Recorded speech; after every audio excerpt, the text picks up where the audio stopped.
First of all, so thank you for inviting us as well. So of course, it's a great pleasure to be delivering this talk in front of you, albeit virtually, unfortunately, but we're glad to be here. Now, first, let's apologize because we procrastinated this event. We kept on postponing it, but as you know, I moved to Russia. Andrea was been busy with other conferences. So, you know, it took us a while to get here, but in the end, we are here and we are happy to be here. So we are very glad to collaborate with you, and we hope that this will be the first of a long series of collaboration, future collaborations. Okay, so we don't have much time, so we better get into the main business of this talk, right? So what's the plan for today? Well, we will start by, so here is the plan, yeah? So we will start by looking at the relevant literature on, say, on social epistemology, and we'll try to define briefly what is an expert, yeah, what an expert typically does, why the expert is important, and what sort of role an expert can play in society. Yeah. So this will be the starting point of our paper and providing some sort of common ground for our discussion. Then we'll basically start by appreciating the role of experts. Yeah. Then we will look at some cases where epistemic soundness is not necessarily enough. And so these are cases where experts' decision based on experts' recommendation might be controversial. Here we will focus briefly on a case study, which we discussed elsewhere already, which involves basically the formulation of a criteria for accessing life-saving ventilators in some US states where the patients needed these devices were more than the availability of these devices. Yeah. So through the discussion of this case study, which in our account represents an instructive failure of epistemic soundness, we want to point out that you know, there are some other values besides and beyond epistemic soundness that should be involved in any decision that is taken by experts. So there is a need, in other words, to make clear that epistemic soundness based, seeking to reach objectivity and on the grounds of rationality is not enough in some cases. Why? Because some cases we need to appreciate other values that are cherished by other people. Yeah, and we will discuss this point at length. So through the discussion of this point, we will try to establish a new framework, a revised framework, an improved framework, perhaps, for kind of highlighting who should be experts. And this new framework revolves around the idea or the concepts of experts in action. So we will provide the definition for what we mean, and we will try to list a series of virtues which are moral and ethical in character, which we believe experts in action ought to be possessing besides and beyond epistemic soundness. And this we believe is crucial because it will make their policies or their recommendation more shareable, fairer, more inclusive, and certainly more acceptable by a large swathe of the population. Yeah, so this is the plan. I will do point 1, 2, and kind of 3, beginning of 3, and then I will leave Andrea finish up the talk with point 4, 5, and 6. So this is the plan. Let's start with the first point. So who are experts? You know this guy, probably. This guy is Alvin Goldman, is a famous American philosopher who spent most of his life, or at least most of his academic career, trying to define who is an expert. And he came up with a very influential definition, a sort of benchmark definition for defining expertise, which is the following. So according to Goldman, an expert in a domain D is a person who possesses an extensive fount of knowledge and a set of skills or methods for apt and successful deployment of this knowledge to new question in a new domain. So underlying this definition, we can say that there are 3 main concepts or ideas. The first, the notion of knowledge, yeah, which the experts possess, alongside with the idea of skills, which is something that the experts masters over years of practice and study. And the third concept that underlies this definition is the notion of prediction. So basically, the experts uses these two things, knowledge and skills, in order to predict the results of future scenarios. And so the experts try essentially, on Goldman's view, to share some of his knowledge for the benefit of someone else. Yeah, so he tries to solve problems for people. Now, this definition has been very influential, as I mentioned earlier on, but it's not the only one available on the market. And in fact, another philosopher, this philosopher, Elizabeth Freaker, has tried to specify or refine this definition that Goldman proposed in 2001. And Freaker's definition is listed here. So according to Freaker, a subject S is an expert about a certain problem P relative to another individual non-expert H at a time T, if at that time S is epistemically well enough placed with respect to the problem, so that were she to have or make a judgment to form a conscious belief regarding whether P, so the problem, her belief would almost certainly be knowledge. So in other words, she would be better epistemically placed than the non-expert to determine the outcome of the problem. Yeah, so in other words, experts, according to Freaker, possess an improved epistemic stance or greater epistemic authority over non-experts, and then they use this kind of capacity or authority to make improved decisions and accurate predictions that can improve or boost the epistemic welfare of their communities. So underlying this definition, there is another dimension besides knowledge, skills, and prediction that Freaker emphasizes, which is the social dimension of expertise. So according to Freaker, an expert is not only a person who possesses this knowledge, these skills, and on the grounds of which makes some successful prediction, but also a person that contributes to the epistemic welfare of the community, of their community. So the expert has an important social role.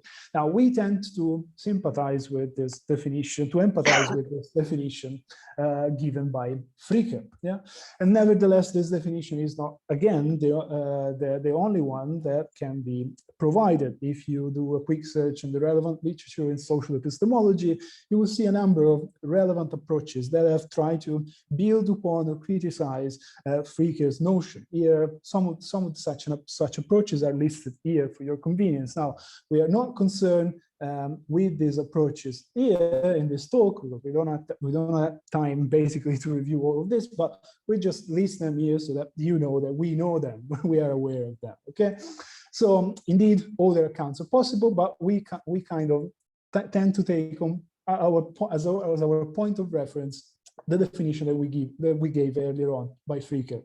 Yeah. Okay, so we all agree about what experts are, but we didn't say anything about why we trust experts. Well, there are several reasons for this. Normally, we trust experts because appealing to experts, we can say, definitely improves our life. Yeah. So think about life expectancy, for instance, and how it has been progressively improving over the last 100 years, thanks to the progress in medicine and science. Yeah. And this has, to quote Hobbes, contributed to us to escape the nasty, poor, and brutish nature of humanity. Yeah. But appealing to experts is also beneficial because appealing to experts tends to reduce controversies in debates. Why? Because the expert is often seen as a truth carrier who is capable of deploying a kind of objective rationality, which is often instrumental to solve puzzles and difficulties. Yeah, so experts are very important for the functioning of our society. Here are some trivial cases. So experts favor innovation and scientific development. Think about the technology that we are using today, the scientific progress that we have undergone in the last 100 years wouldn't have been possible without experts. Think about the role that experts play, sometimes at least, in defending freedom of speech and standing against state propaganda, for instance. But experts also are important in our daily life, more practical cases, repairing a cell phone or even providing some technical knowledge which can help making sound ruling in the courtroom, for instance. Experts are also important because they can advise politicians and decision makers. Yeah, and this is the role through which we have come to know experts in the last year, because this is the role that they played during this COVID pandemic. Yeah. Now, a brief parenthesis before we continue. Here it's important to notice that despite there is a strong tendency to distrust experts and their knowledge in the Western world, especially with regard to sensitive issues such as climate change and evolution, it is interesting to see that people, at least at the very beginning of the pandemic, when there was chaos and everyone was panicking, they tend to appeal to experts. They tend to call for experts' help. Why? Well, for a number of reasons. Obviously, the most trivial, which is the fact that when you talk about evolution, the debate between evolution and creationism, there is obviously nothing that directly touches your life. Yeah, so you can ignore expertise advice. But when it comes to your own life, then you tend to prefer if you are treated by a doctor than by someone else. So obviously, appealing to experts was beneficial, yeah, for a lot of people, even for those who distrusted experts in recent years. However, and this is another point of contention for this paper and something that must be noticed, experts found themselves remarkably unprepared for such a call for help from the lay people. In fact, there was, and there still is, consistent disagreement about the origin of the pandemic, about the triggering factors of it, and most importantly, about the validity of certain non-pharmacological interventions that have been adopted to deal with the pandemic. Think about lockdown, but there are different approaches. For instance, Russia in Europe, Sweden in Europe, whatever. But think also about masks. At the very beginning of the pandemic, a lot of experts thought that masks were not necessary and we shouldn't be wearing them. Then everyone tend to say that masks are necessary, and in Italy you are supposed to wear them in the street all the time. But recent studies published in Nature have kind of questioned this. So there is a lot of debate and there is a lot of disagreement about experts on certain issues even around the pandemic. Yeah. So why this is important? Of course, the issue here could be expanded and we could talk more about this, but we can talk about this in the Q&A later on. But what is the point of this? The point of this is that, of this brief analysis that we made, is that basically the responses that were made by experts based on mere epistemic soundness proved to be, at least in some cases, highly problematic. And one of such cases is, well, this one, involved the formulation of guidelines for accessing life-saving devices, typically ventilators, when devices were fewer than the patients needing them. So experts advise politicians to formulate these guidelines. And for instance, in the US, some states tended to have formulated some guidelines for excluding criteria in adults. So, for instance, the state of Alabama issued the policies according to which, and I'm reading here, people with severe or profound mental retardation and moderate to severe dementia were unlikely candidates for receiving a life-saving device. And in a similar way, in the state of Washington recommended that patients with loss of reserves in energy, physical ability, cognition, and general health be reserved for palliative care. Yeah. So, this overall, as I said earlier on, 11 out of 50 US states recommended certain exclusion criteria for adults. Now, this recommendation were epistemically sound because technically it is so to speak, objectively reasonable to exclude certain people in a case of shortage. Yeah. However, from the objectivity, however, it is highly problematic ethically. Yeah. So these guidelines immediately raised protest among people and different associations, which demanded those states to revise the guideline and erase any reference to the disability criterion in accessing life-saving devices, for instance. We have dealt with this case elsewhere, and other people more important than us have had similar position here. They are listed here. They published, White and Low, they published a paper in Science in which they made similar concern, expressed similar concerns. So, but why this case study is important? Well, this case study is important because it shows that the recommendations that are made by experts, at least sometimes, are not morally neutral. And in fact, they are politically, ethically, and also epistemically loaded. And what is important about this case study is that it was an example of how this recommendation were criticized, not because they were not epistemically sound. As I said earlier on, from an objective scientific point of view, there is nothing wrong with this, technically speaking, with this recommendation. But they were criticized because they were unable to appreciate, consider, and value the needs of larger sector of societies. And specifically, this recommendation and decision proved to be inattentive of important ethical and moral principles, as well as of constitutional rights.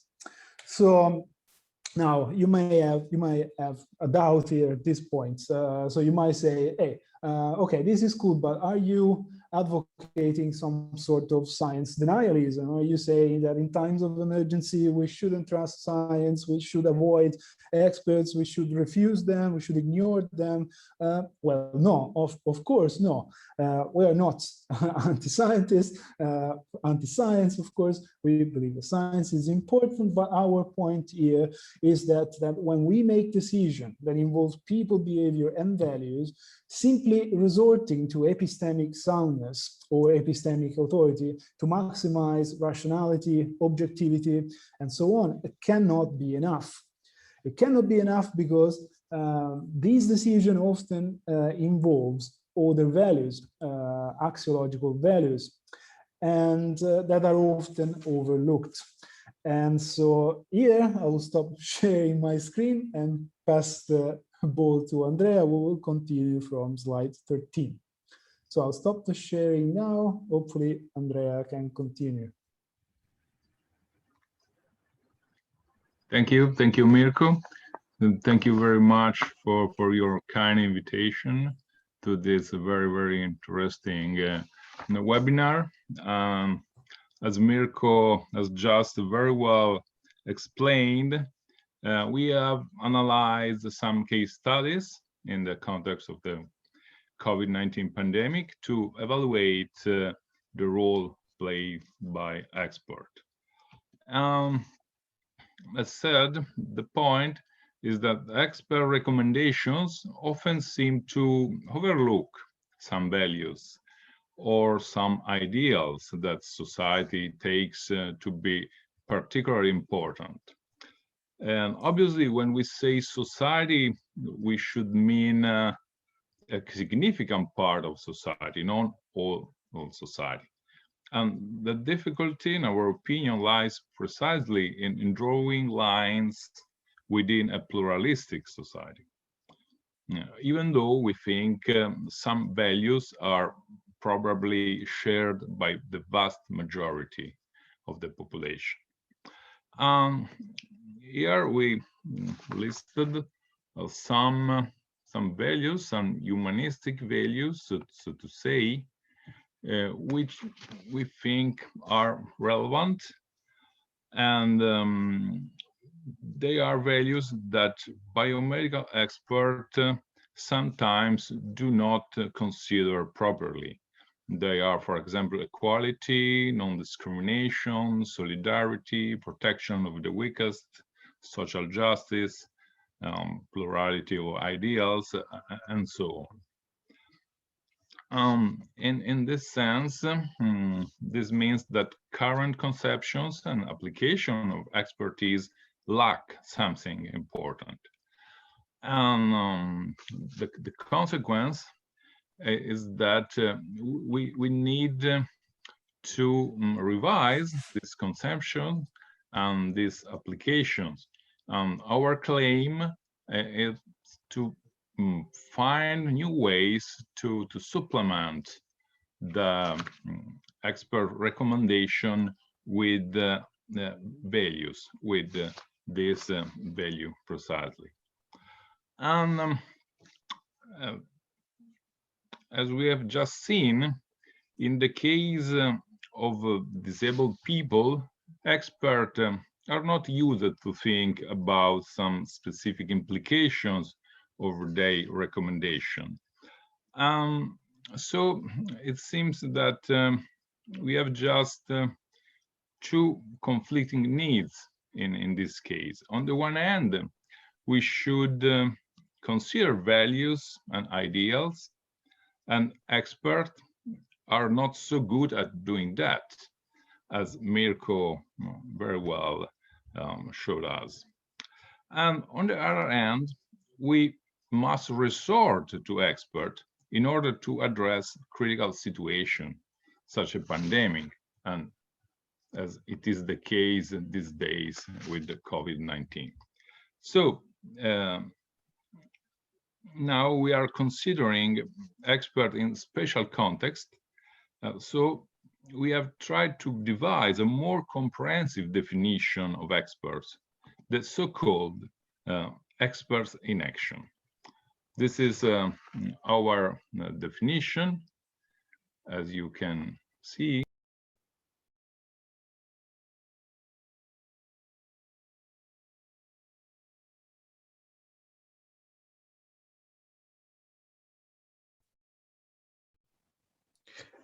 Excuse me. We can't hear you. Yeah. Yeah, Andrea, your mic is off. Okay. Yeah, Can you hear me it's on. now? Yes. Okay. Sorry for the inconvenience.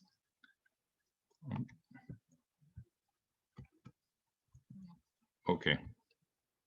Sorry again. We are considering this new definition of experts.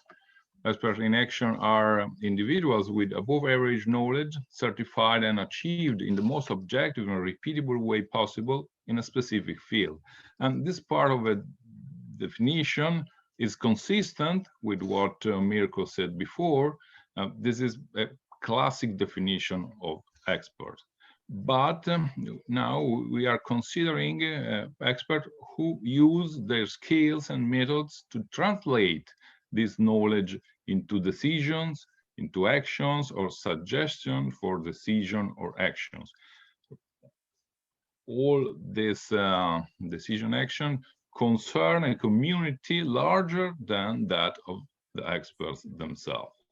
And in other words, we are focusing on providing and disseminating experts' knowledge in specific scenario. This is our main focus.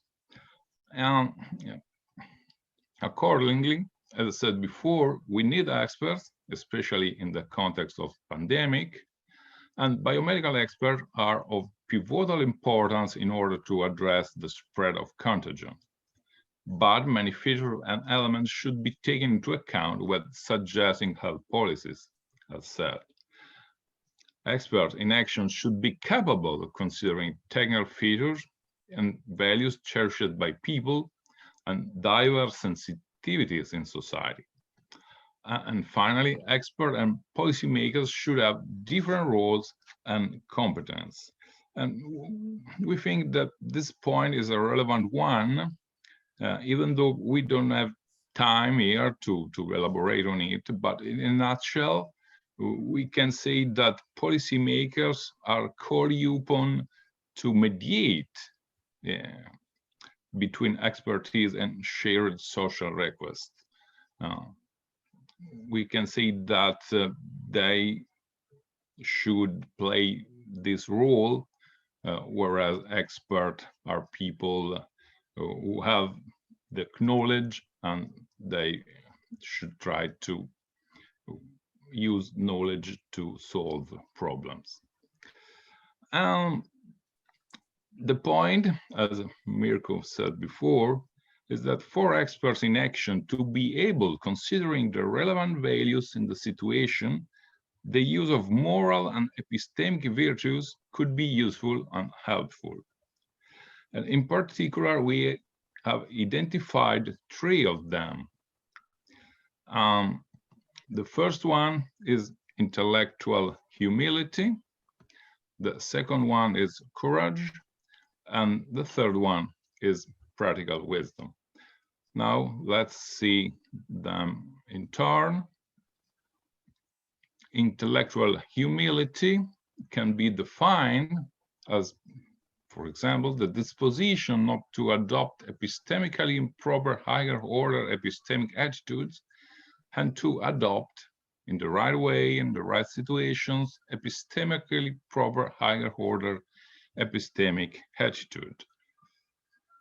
This is a technical definition, as you can see, but in general, we can say that at the level of the single cognitive agent, intellectual humility can be a motivating trait or factor that may lead to re-evaluate one's belief in the light of available evidence.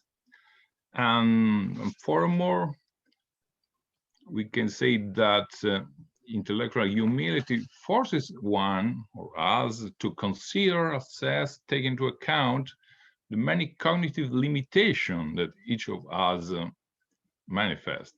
We know that everyone has limitations in this sense. No one can know everything. No one can be omniscient at informational level. So we should adopt this attitude, the intellectual humility. And we can say that intellectual humility have many other features. For example, being intellectually humble means to be sensitive, that is open to new ideas. In addition, it means to be inquisitive, that is willing to look for new views and hypotheses in the situation. And finally, being intellectually humble means to be discreet, that is open to other cognitive agents without pretentiousness. And this attitude, which is obviously virtuous, is particularly relevant because we have seen that the opposite vice is underrating other cognitive agents. And in the case of disabled people, they were underrated in their request. So this attitude acts as a bridge also between intellectual humility at a personal level, at that kind of humility which is used on the social level. The second virtue is courage. In general, this virtue serves to resist attempts to streamline disagreement and align it with mainstream interpretation, as well as to escape any pressure, so to say, toward a single epistemic viewpoint imposed by authorities or social norms. We can have different reasons, for example, political, ideological, economic, or religious ones, in order to comply with social norms. And if we have courage, we can resist this pressure. again, in the specific case of expert inaction during COVID-19 pandemic, this sort of epistemic could be observed, for example, in attempts to counter any strategy to discriminate disabled people, as Mirko has said before. And in this vein, and this is the case, and in this vein, epistemic justice is related to courage in the sense that it concerns the field of testimony and can be applied to situations where the credibility of marginalized and less privileged people is underestimated, and the credibility of more powerful people is, on the contrary, overestimated.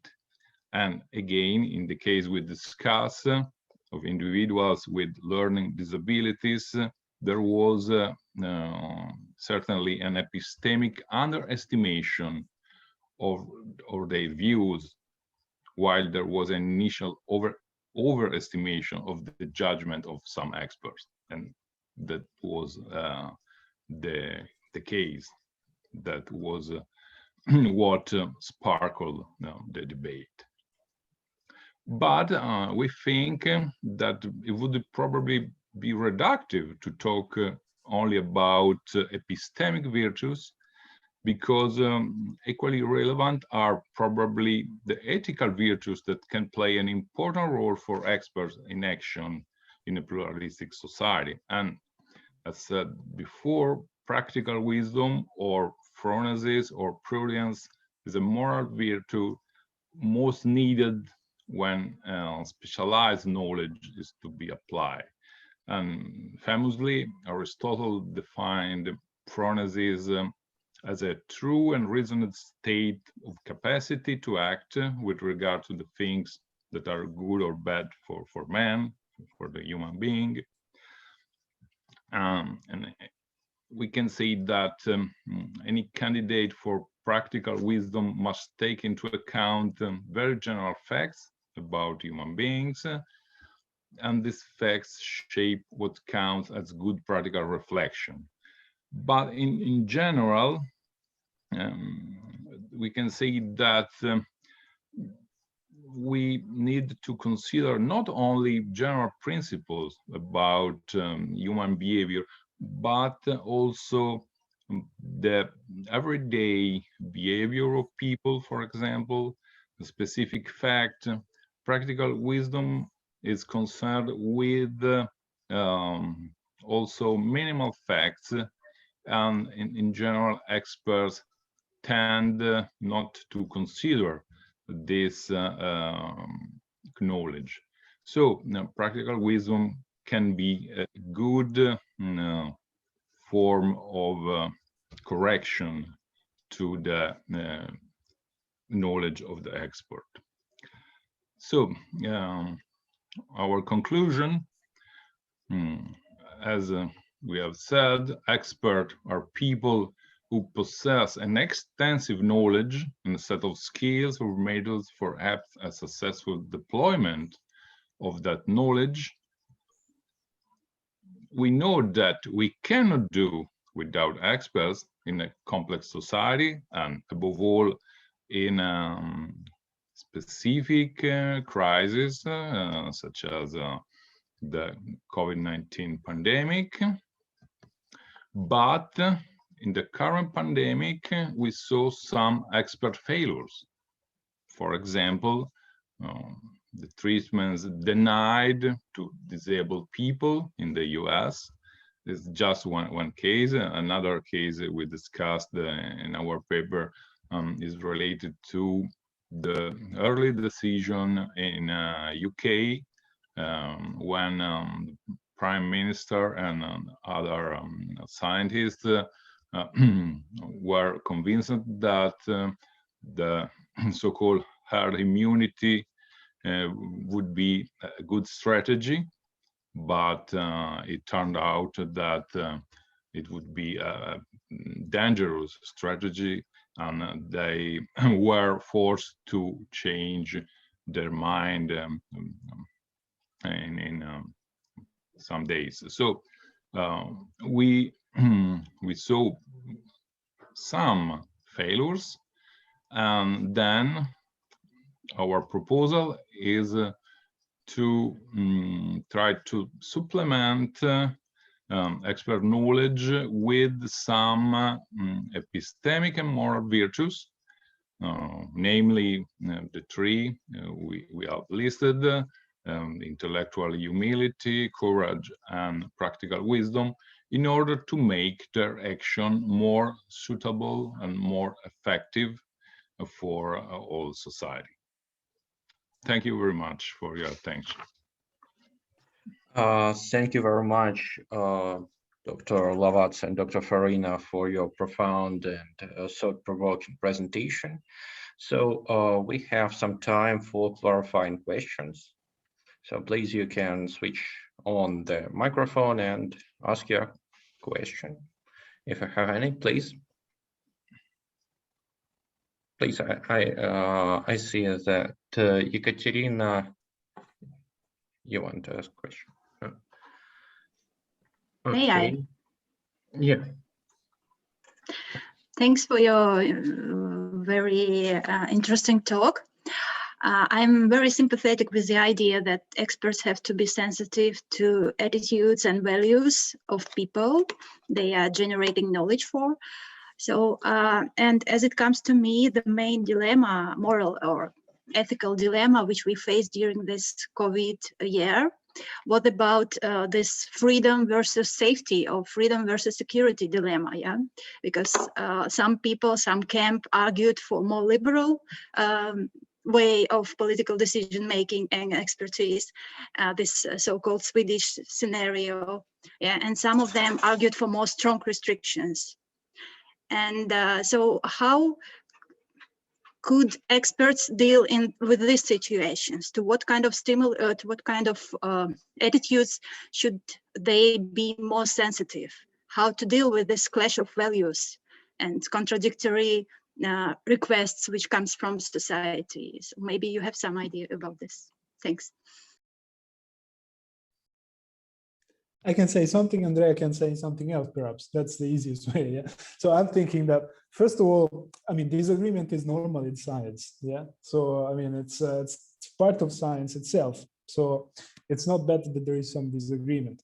I think perhaps, so that's the first kind of observation I like to make. Second, in response to your point, I think that just embracing intellectual humility would be a great thing to do. You know, I think that so far, I don't know much about Russia because I moved here recently, but in Italy, we're bombarded every day. There are on TV many experts that say these and these and these and that and that and that. And, you know, like no one, it seems that no one is really adopting some sort of intellectual humility, trying to be sympathetic to the others, try to be humble. Yeah, I think that would be, you know, you are an expert, fine, but you must remain humble. I think that's the most important thing, because that if you are humble, you can deal with people, you can talk to people.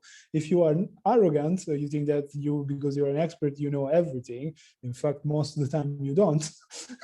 So you only know a fraction of, for instance, how to live. You know, in academia, it's like paradigmatic. You know, you have many professors who are great in their own field, but they do not know how to live, you know, for instance, in practical life, especially in philosophy. So my idea is that you have to be humble and empathize with other people. Yeah, that's the key, I think, to make decision and recommendation that can be, first of all, humane, and second, fairer, equal, and therefore shareable or more accepted by other people. Yeah, this is my little answer. Then Andrea can say more. Yeah, thank you for your question. It is a central one. I think the difficulty in deciding concerning the dilemma you hinted at is that experts are not called upon to decide in one field. They need to consider different disciplines and different data. They need to combine, for example, health policies and economics. And we are not used to do that. It's very difficult to give a specific value to saving life on the one hand, and to try to increase our economy on the other hand. So this is the most complicated issue, I think, we need to address in this situation. So I agree that experts often were divided, were not able to convey a clear message, as Mirko said, but I think that they found a real difficulty in combining different needs and different expertise. So the problem we all can try to deal with is to combine different requests from society and try to have a balance, not a perfect one, but a proper one. Thank you. Okay, thank you. I see that Alexandra wants to ask some other question, please. Hello to everyone. Do you hear me? Yeah. Oh, Yes. Great. Thank you for your wonderful presentations. Yeah, I enjoyed much.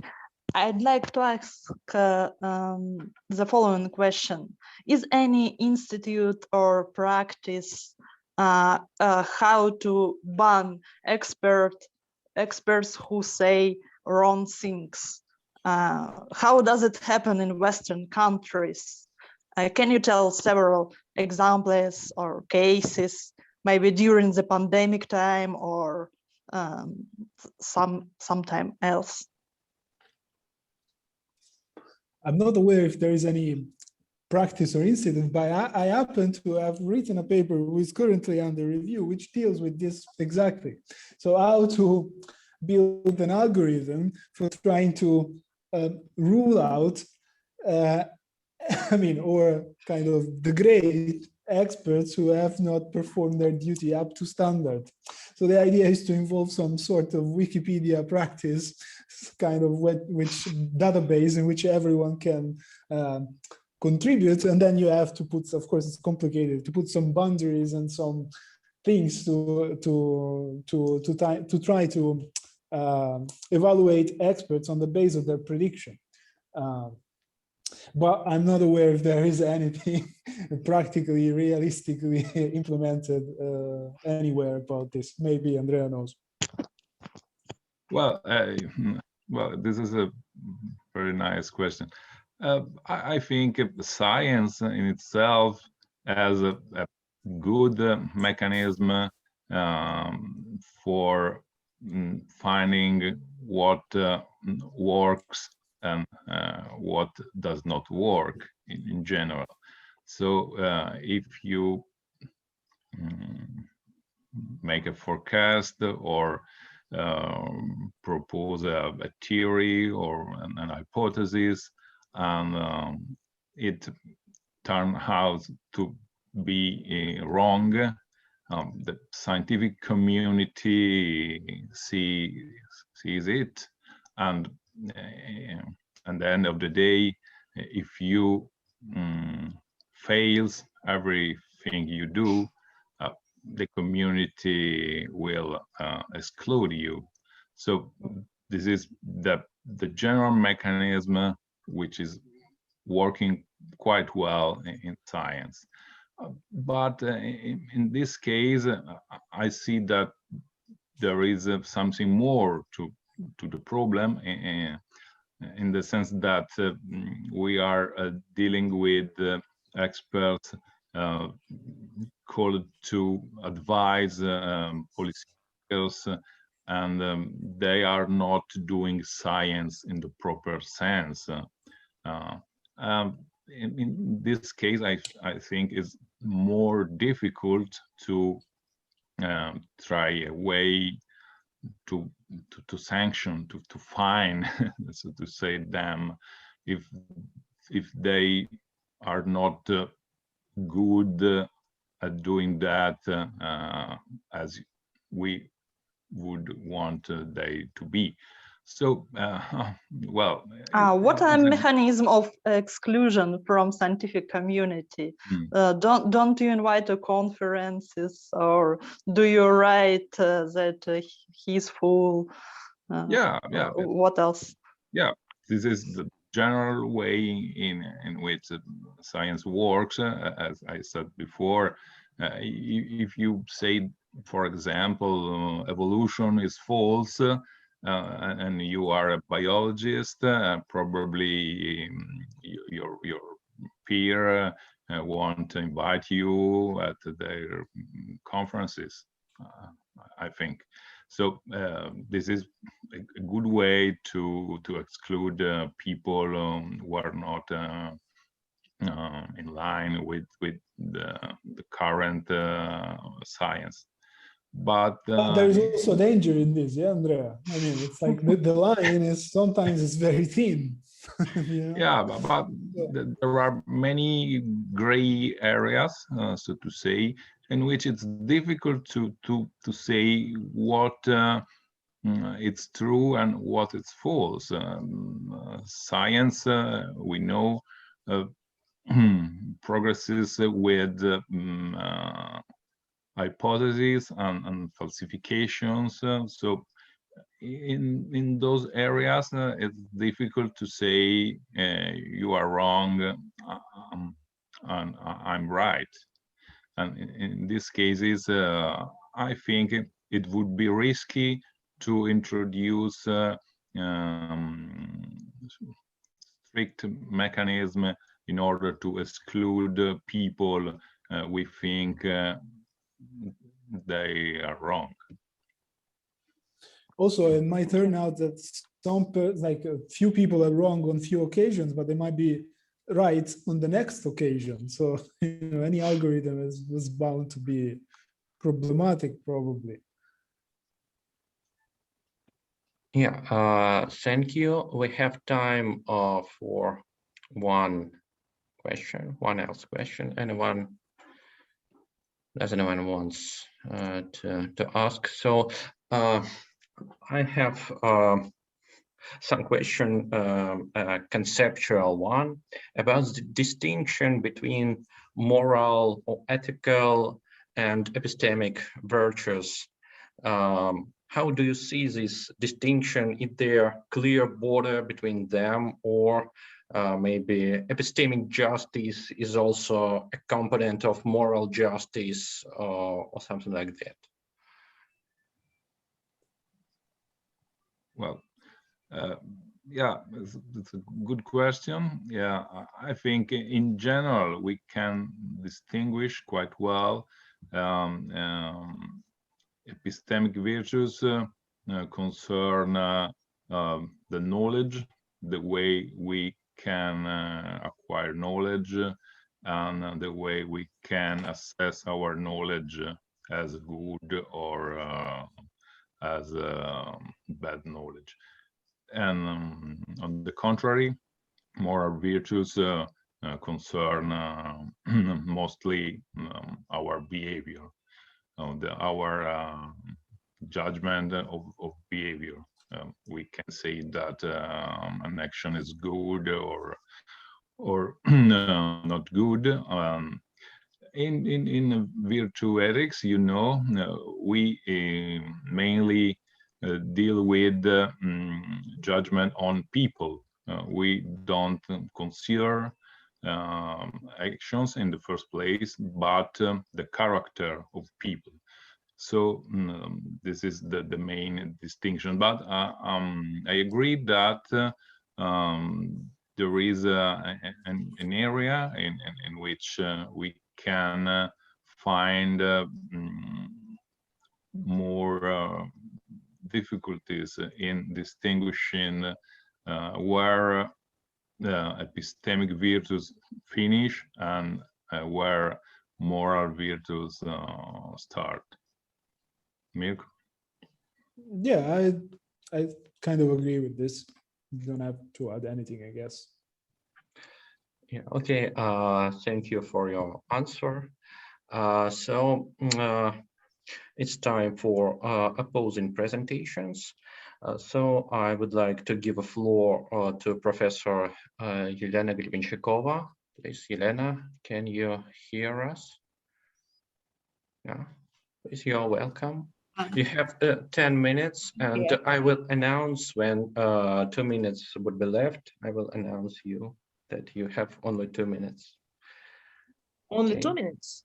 Yeah, you have 10 minutes, but I will announce in 8 minutes that 2 minutes okay, are left. Okay, I understand. Thank you. Can you see my presentation? Yeah. Okay, it's my pleasure to take participation in this heuristic and very interesting discussion. I'm bioethicist, and I would like to take ethical perspective because there are many problems in the pandemic epoch have been associated with bioethics. So my starting point is idea of Sarah Franklin, who published in Nature in the pre-COVID era article about ethical research. Delon and Bumpy wrote from shade to shade, and according to her idea, we all become ethicists because many problems which arise in modern world associated with human governments, and we should be ethicists. So from my point of view, these words are especially relevant now because pandemic has raised a lot of bioethical questions, and we all really began to think more and more about moral issues. One of them is the lack of health resources. So I try to take very important, and bioethics, it's maybe to say paradigmatic case. It's only case. I don't want to talk about bioethics problems, but it's only case about scarce resources, medical resources in artificial kidney center, and it was a legend of the birth of bioethics, and according to decision of different stakeholders, was created two ethical committee. One of them, the public committee, received a wide response, and the media called it divine committees. So allocation of scarce resources in medicine has certainly become not only one bioethical problem, of course, in the pandemic era, but has reminded us about difficulty of finding moral support in fragile world and about the need for ethical support for medical decisions. In some cases, in some sense, of course, we have all become ethicists, as Sarah Franklin wrote, and it's not difficult to not evaluate the pandemic situation from a moral point of view. And bioethics, from my point of view, of course, it's the most relevant tool because we have some procedures, mechanism, and so on. So it's unlikely that we all really ready to answer different moral questions posed by the pandemic. The moral choice of doctor at patients' bedsides, problem of medical triage, for example, and some other problems, of course, these issues relate to different levels of health organization, system of health organization, and demonstrated that bioethics should not be understood in narrow and utilitarian way. So in the same time, the pandemic has shown that criticism of bioethical expert procedures was only partly. So without specific decision-making procedures, these decisions are impossible and in emergency situation. And problem, of course, relate to some psychological problems, because it's very difficult to one person to make a decision in this emergency situation. So no less important is the role of bioethics in communication. This public, especially in Russia, for example, in vaccine period and pre-vaccine period, and it's not just a matter of ensuring that ethical standards for clinical trials of vaccine are met, but this is the way to request or maybe to answer for ethics of socially acceptable risks. If we are all ethicists, is our society ready to responsibly discuss the social acceptability of risks? For example, the possibility of intentional COVID infection to test the vaccine. So the next idea that it's important to understand that participation in discussion and competence in the particular area of knowledge, of course, interrelated, but it's not the same. So without appropriate expertise, it's difficult to make a decision in bioethical issues. So in these cases, of course, we all think about our values, about our worldviews, about ways to effectively manage science and technology, but we are in a different position. I mean, who have specific expertise and who have some lay position, yes. And in some sense, it's an attempt to rethink the role of bioethics in the process of reconcile different ways and tools of management of rapidly developing science and technology. So now many diagnoses have already been made, and it's important to look at the prospects. And in this context, from my point of view, we should try to answer the questions, what kind of world we do want to live in. I mean, some lessons of pandemic and some lessons of our expert position. Of course, we answer on these questions is that we all are ethicists, but our expert position is significantly different when we are trying to respond to ethical challenges. We are all confident that we know the answers on the ethical questions and have enough expertise, but with some special questions, I mean, bioethics has procedures and expertise that can help in some difficult situations. So idea of Sarah Franklin about that we all are ethicists, from my point of view, of course, we're all ethicists, but in some sense. So maybe this answer maybe relate to our discussion today.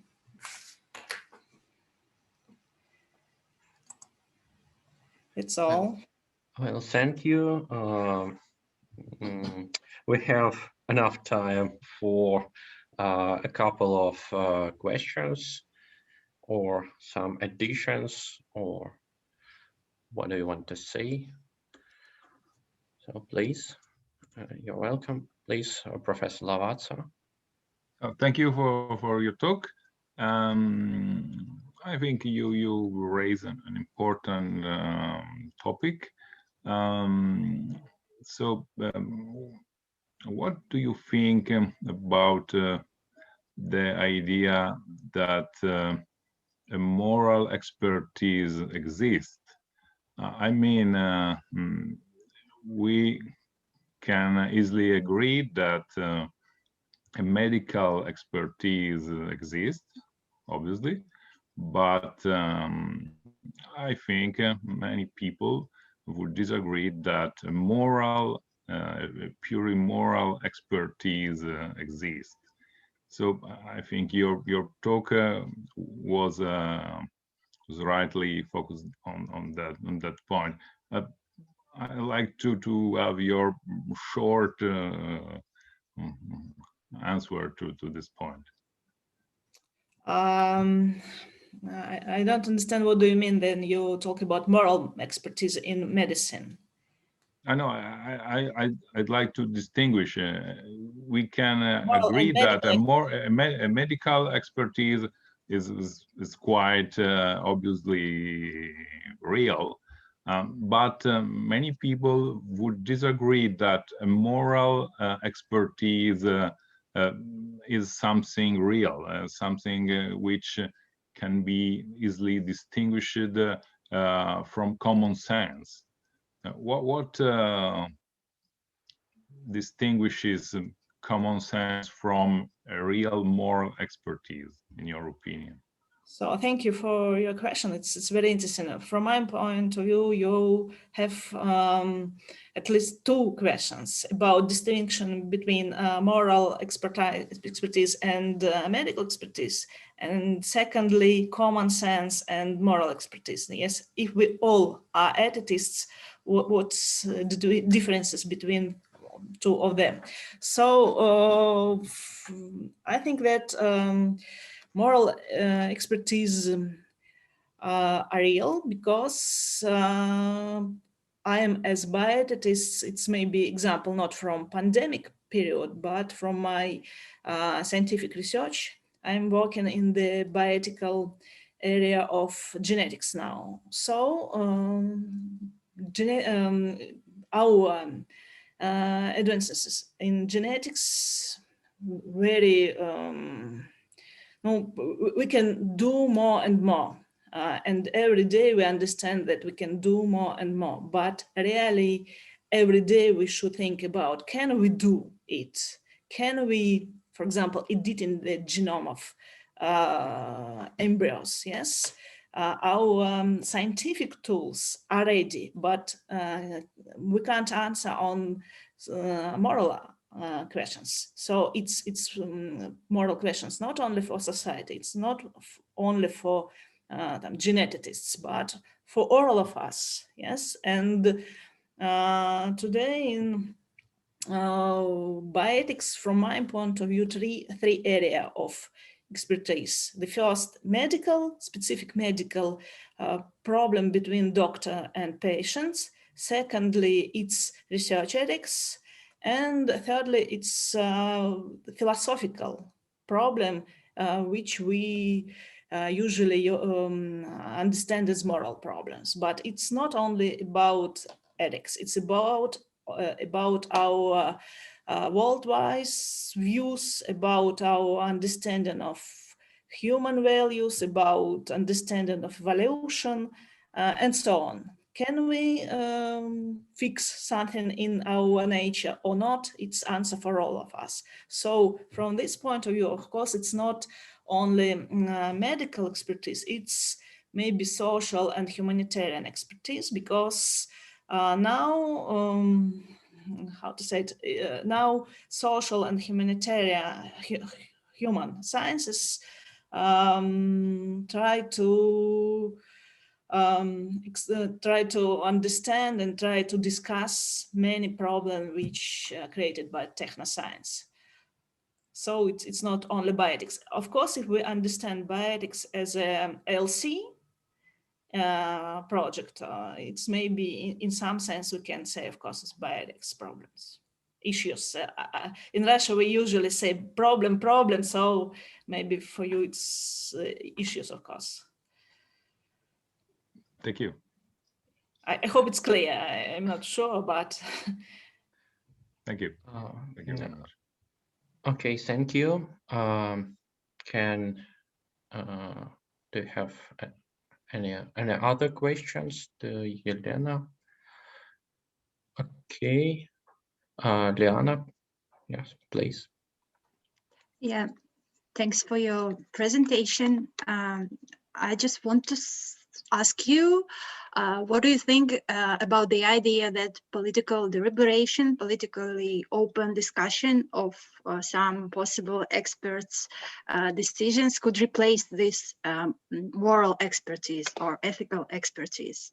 Are they equivalent, or I mean, what's the distinction between them, where we can draw a line between them? Okay, thank you for your question. From my point of view, it's maybe two ideas. The first, bioethics is a big field, maybe place for this discussion. And there are many different stakeholders may be involved in this discussion. Politicians, scientists, bioethicists, special, я не знаю, как это, священники, how to say it? Priest, maybe. Priest. Yes, and so on. Yes, and of course, public. Secondly, we can talk about some deliberative mechanism and discourse is the way, as a possible, yes, is the way to discuss some problems. And of course, in this case, we understand politics and political deliberation as a way to discuss it, yes? And of course, in this case, politicians will be involved in this discussion, but as a part of a big public discussion. But of course, some political views affect on this field, because different countries have different ideas about techno-scientific development, yes. And if we talk about big science, of course, we speak about big political issues, yes. For example, problem of research on embryos, it's not only scientific problem, it's a problem about our progress in science. Well, thank you, Professor Grivinchikova, for your presentation and for your answers. So I give a floor to Alexander Belakis. He's a social researcher and philosopher. So please, Alexander, you have 10 minutes. Thank you, Sergey, and thank you, colleagues. I'm very pleased to take part in this event and take part in this interesting discussion. My speech will be about the social research that we've done during this spring and summer, about how experts, public experts, work with coronavirus pandemic. So first of all, we have some social researches with masses public surveys of people who believe or disbelieve in COVID-19 during the first time of pandemic in Russia. So it was March, it was April, May, and then June of 2020. We do not only do the mass survey, but done analyzing the social medias and public discussions of our public experts, and took our opinion took our efforts to analyze their opinions about what COVID-19 is and what consequences it have to be. And it's a very interesting case because the opinions and the prognoses of our public expertise are dramatically changed during the time of pandemic, during the real life changing. Because first of all, on the first day of the lockdown in Moscow, lockdowns in Russia, most of experts using the rhetorics of Black Swan, during the rhetorics of Black Swan by Nassim Taleb, says that coronavirus pandemic, it's something that will change everything and the world won't ever be like before. But then the prognoses of these public experts became more and more moderate during the April, during the May, and then during the June, and then in the stage of August and September of 2020, then most of prognosis was like COVID not change something dramatically. Yeah, the people became vulnerable. People became poorer than they were before the coronavirus pandemic, but not any dramatic changes and not any big differences like before and after. It is really connected with the idea that during the first day and first month on the pandemic, it was very big change in the market of the research fields in consulting industry in Russia, because most companies and most governmental structures have a very big need to have any prognosis. So in Russia, most of public experts are researchers who works and do some research for corporates or for government. So we actually have very little segment of public expertise as like independent public expertise. So most of experts was really interested in this picture of everything change, or this picture of everything will be new. And second interesting trend about the public expertise was the experts use their their their most popular topics or most popular conceptualization to work with coronavirus pandemic. So some of sociologists who works in frame theory by Irving Goffman start using frame theory to explain what coronavirus is. Some political technologists use only politician sides of the coronavirus pandemic, and most of experts use their metaphors from their grant metaphor using for coronavirus pandemic. So we do not have we have very low level of new knowledge during the first time of coronavirus pandemic in the public field. In the field of public expertise, we know like very little real researches with some scientific data, some surveys or focus groups about what with people, what happening with people, what happening with folks during the pandemic. So it is very interesting because nobody really care about the low probability and low reality of their prognosis. So on the first stage, most of public experts took some prognosis that obviously do not come true. All of them was false. And then after 2 months or 3 months, they start to create new social knowledges, new trends, new ideas that actually do not work at all as well as the first, but we do not have any instrument or any institutions that blame people who have some prognosis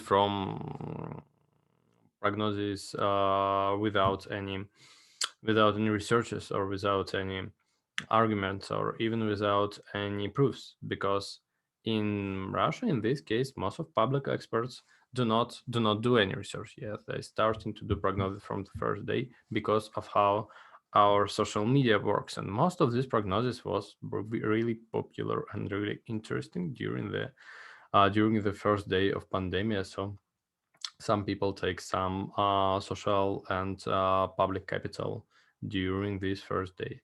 And I think it's the most important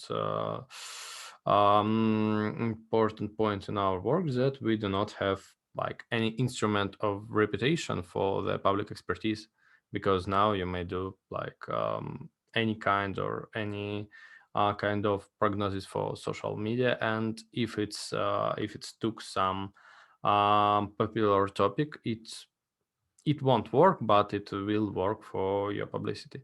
I think it's all idea that's connected with public expertise during our research, because most of our research was oriented on the people suffering the quarantine lockdown situation. So we have Like we analyzed all social media field, but we do not work directly with these experts in like interviews and so on.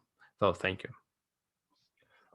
Thank you, Alexander. So we also have time for questions, for 2 short questions or 1 long question. Please, you are welcome. Yes, Liana, please. Sorry for speaking too much today. It's interesting. Thank you, Alexander, for the talk. I would ask, is it important that during this pandemic, we witnessed how experts were actually in the process of knowledge generation, of generating knowledge? Usually we deal with the experts when their main function is to deliver some knowledge, to deliver some scientific consensus to us. Yeah, science has come up with some decision, and experts should should inform politicians and public about these decisions. Yeah, so consensus is usually almost is usually reached. Yeah, by that point. And here we were witnessing the process of consensus appearance. So does it matter to distinguishing this expert's role during this pandemic? Yeah. Thank you for your questions. It's a very interesting question that I'm thinking about. We have opportunity to watch how experts generate their knowledge and generate their consensuses about how pandemic works and how the pandemic will influence all spheres of life. And we took like two main ways or 2 main ideas of how it works for experts. First, and the most method, is the consensus on the black swan. Yeah, during the first days of popularization of pandemic, for the most public experts, it was consensus about the black swan, that the pandemic it's some crisis that changed everything. Nobody care about like infrastructure research 10 years ago about the same pandemics and same lockdown in the Southwest Asia countries. No one care about like all previous research that was done and that you may analyze during if you starting to research field and analyzing the situation. Nobody cares about it. Everybody care about this idea of unpredictable black swan, and the experts started to generate some methods or some concepts how they make black swan predictable. In Russian public field, it's absolutely understandable because for them it's the way to making money. They said that they may predict the consequences of this pandemic or consequence of pandemic. They may go to the corporations, they may go to some government staff, make webinars, and so on and so forth, because for them teaching is like teaching their methodology. It's a main source for the money. And there was consensus on the black swan, and then there was some ideas how they may manipulate or work with black swan. The second topic about the prognosis on pandemic, it was the situation when experts have like his or her main rhetoric field or main ground metaphor, which is used to explain everything. For some of them, it will be theory of social capitals. For some of them, it will be theory of frame theory in sociology. For most of experts who work with government, it will be something that we called methodology. It's Russians kind of I don't know how to truly explain what it is. It's some methods that people use to collective works that it's created by the Georgy Shchedrovitsky, Russian figure. I don't know how to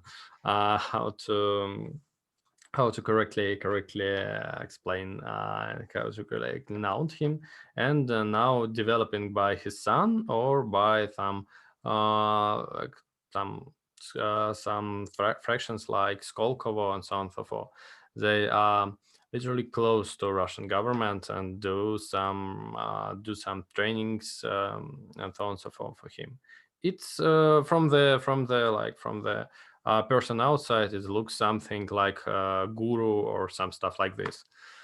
But for them, it was it was working methodology, and they starting using their previous methodology to explain what coronavirus is and how we may like change our processes to working with. And most important and most interesting point in our research was how governmental organs take decision during the coronavirus pandemic, because the idea of a lockdown in Russia was really kind of spontaneously, because the first lockdown was in Moscow. It was really hard.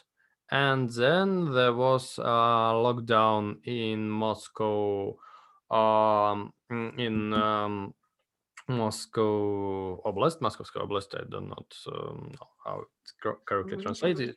Area around the Moscow, kind of this, and very hard lockdowns in some Caucasian, North Caucasian republics like Chechnya, and moderate lockdowns in most cities in Russia, and very, very low lockdown in St. Petersburg.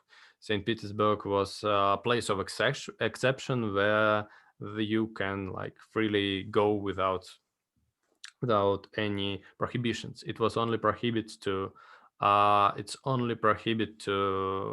visit parks and go out for the people who are elder than 65 years old, and prohibit to eat in cafes, restaurants, and use offline shops. But everything else was opened.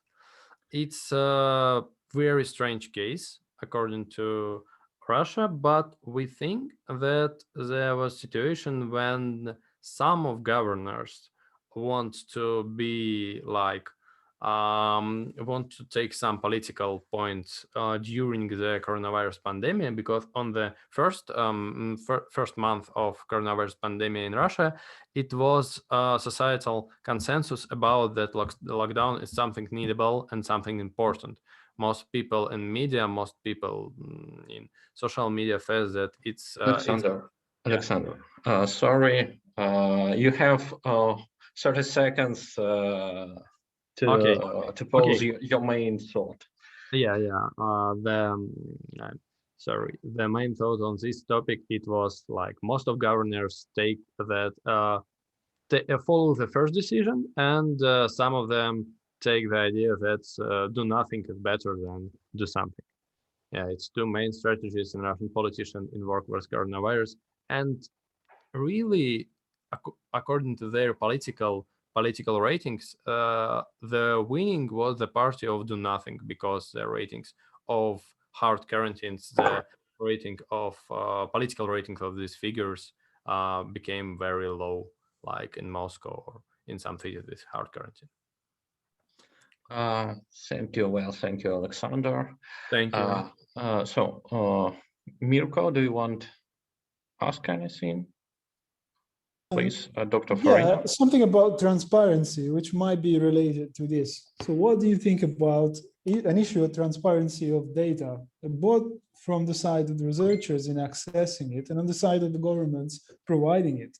Because I mean, it's a problem that I think affects all governments everywhere, and it's not being discussed widely, perhaps.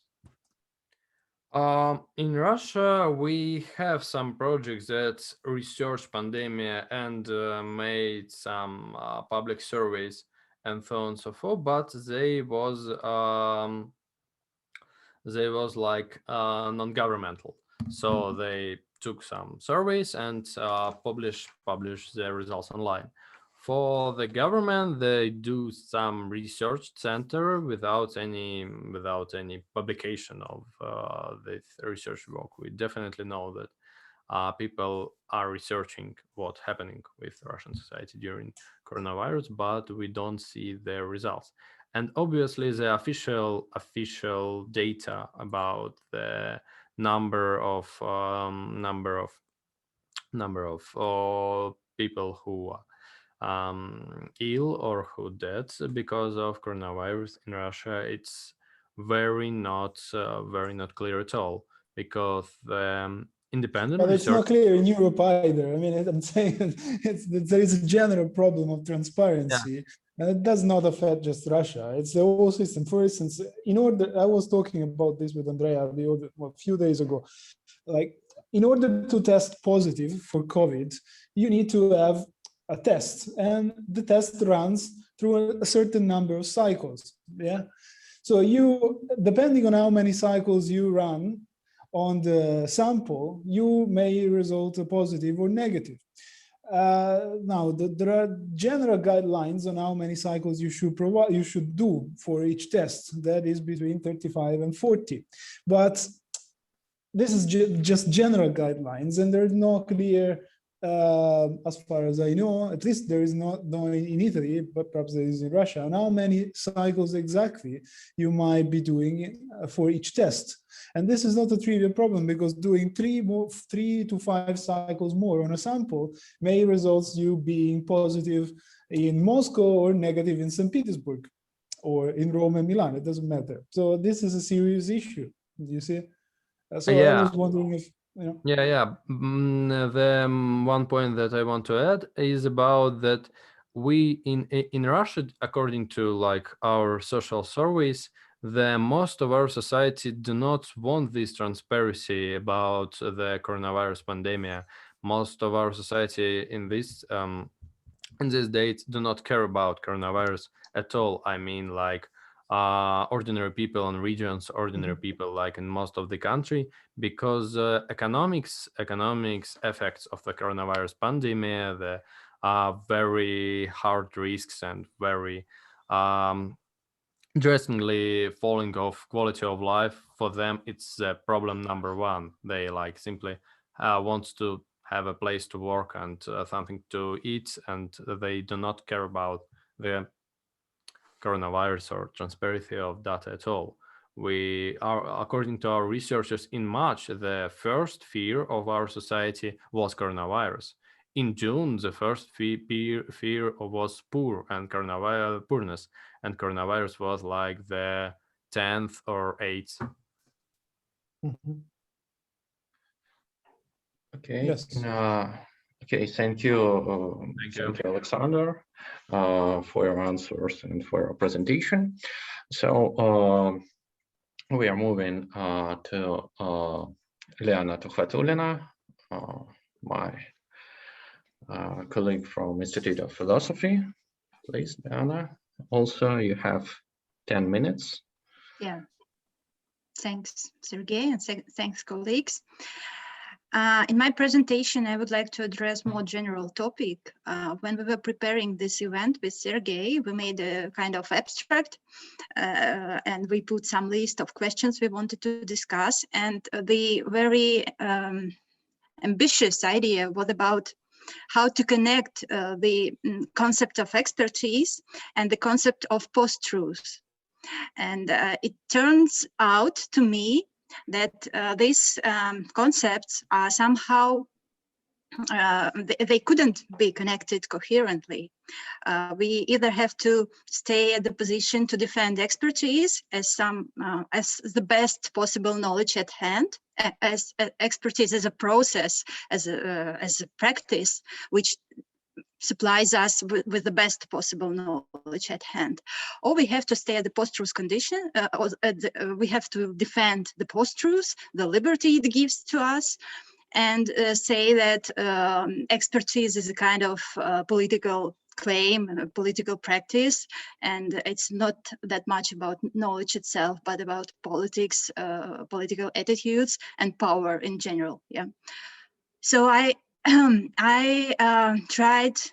did my best to find some coherence with these two concepts, but I failed actually. And so I want to share the results of my failure in this with you. So the definition of post-truth I started with was Steve Fuller's definition, and it's much more broader than the usual definition of post-truth. Fuller argues that post-truth is a fight over the conditions under which we decide what is true and false. So Steve Fuller thinks that this debate, the post-truth phenomena, appeared even in Plato's era. And so when Plato was criticizing dramas and poets, he was arguing from the post-truth positions. But so let's leave it with Steve Fuller. And he said that and this definition argues for radical relativism. Yeah, there is no way to share common epistemic assumptions for us, because any claim about me staying in the right epistemic assumptions, defending the right epistemic assumptions, is nothing more than the political claim. Yeah? It has no epistemic background. And so if we accept this definition, there is no way for no coherent justification of the scientific superiority of science and expertise as a kind of practically oriented scientific knowledge. Yeah. And post-truth deals with intertwining of moral and epistemic expectations and attitudes. Yeah, we can never distinguish, and Sergei was asking this question today, very essential question about how to draw a red line between moral and epistemic virtues, moral and epistemic attitudes. And so from the post-truth standpoint, we have to say that there is no red line at all. Everything epistemic is moral as well. So we have to forget this positivist quest for certainty here. Yeah. So the post-truth and this portrait of post-truth makes it really evil, because post-truth considers denialism, which appeared during this pandemic era, as a legitimate form of discourse. Yeah, we have no epistemic background to oppose denialism. We have nothing to say against them, and we should consider it as some legitimate form of argumentation and discourse. And post-truth doesn't help find common basis for rational discussion and political deliberation. Yeah, because no common basis is possible. And any claim for this common basis is nothing more than political claim. Yeah, so we just want to occupy the discourse, to privatize it, and that's nothing more about it. And post-truth makes us suspicious of experts and policymakers' attitudes, because it always presumes that they have something hidden behind us, and any knowledge they possess is aimed at political power. So we all know about this. And post-truth doesn't give any clue, the most essential for epistemology and for connecting post-truth with expert knowledge and finding some coherence between these two concepts, if it's possible at all. Post-truth doesn't give us any clue about what we need to be well or enough equipped knowledge consumers. Yeah, it doesn't say anything about agency. And so given this, I think it's not the whole list of the vices of post-truth, of the evil of post-truth. But given all this, we have to say that post-truth doesn't say much about how to be, how to find the better way to acquire knowledge, how to deal with expert knowledge in the age of post-truth, and how to be a well-equipped agency when everybody's wanting to privatize the discourse, when everybody wants us to believe them, and when there are different types of knowledge, and deniers' knowledge is very popular now. We know this, and this problem of the rise of denialism during 2020 is really is a matter of concern for epistemologists and philosophers as well. And the main thing here, that philosophical relativism, which was developing during this last part of 20th century, has contributed much to this understanding of post-truth. And I think that philosophers are somehow responsible for this rise of denialism in society. It's a kind of our moral responsibility. We thought we would be more epistemically honest, claiming that relativism is the only coherent position in epistemology, but actually we legitimized this denialism, and now we have to do something with this. Now we have to find this ethical arguments to make some claims against denialism. Yeah, epistemology is not enough here. We have to be ethicists, yes, as it was claimed today. So for me, it turns to me that post-truth doesn't give us any coherent internal criteria for defining the better ways to acquire knowledge, the better expertise. So I think that the only way here are some external criteria. Because for me as a knowledge consumer, for me as the agent who wants to decide to whom I should trust, what kind of knowledge I should trust, for me, it is essential to find some criteria to define this. And as it comes to me, the only way to define trustworthy expert and trustworthy expertise under the post-truth conditions are the external criteria. Yeah, so we have to refer to the reputation of the experts, the background and relevant experience they have. A good expert should have something at stake. Yeah, the good expert should have something to risk when he claims something, when he makes some claim. And if there is nothing at stake, probably it's a bad expert. And he should obviously show no signs of the conflicts of interests, and he should gain some community support.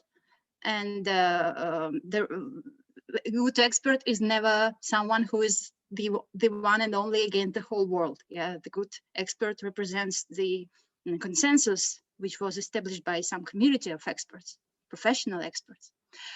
And what is more essential, that good experts makes pros and cons visible. He is never satisfied with only pros of his decision, of his solution. He makes benefits and disadvantages visible. Yeah, so he wants us to see the whole picture. And the argumentation, the good experts, I mean, not the good, it's the good experts under these post-truth conditions. The argumentation he presents must be focused on a subject matter rather than on criticism of the other experts, because as it turns out, the deniers are mostly focused on criticism of the other experts, especially on scientists, yeah, as those who are fraudsters, who cheat on us. And so if this is not the full list of some criteria we can rely on, but this, I think, these are essential to define these trustworthy experts under the post-truth conditions. And what is important here, it's mostly about this external science. It's not about the knowledge itself, yeah. And for me, here, the topic of the title of my talk was about epistemic vigilance under the post-truth conditions. So the question I would like to address now is how to be epistemically vigilant when everybody wants to cheat on us, when we don't have any epistemic sources, tools to be not allow them to cheat on us. Yeah.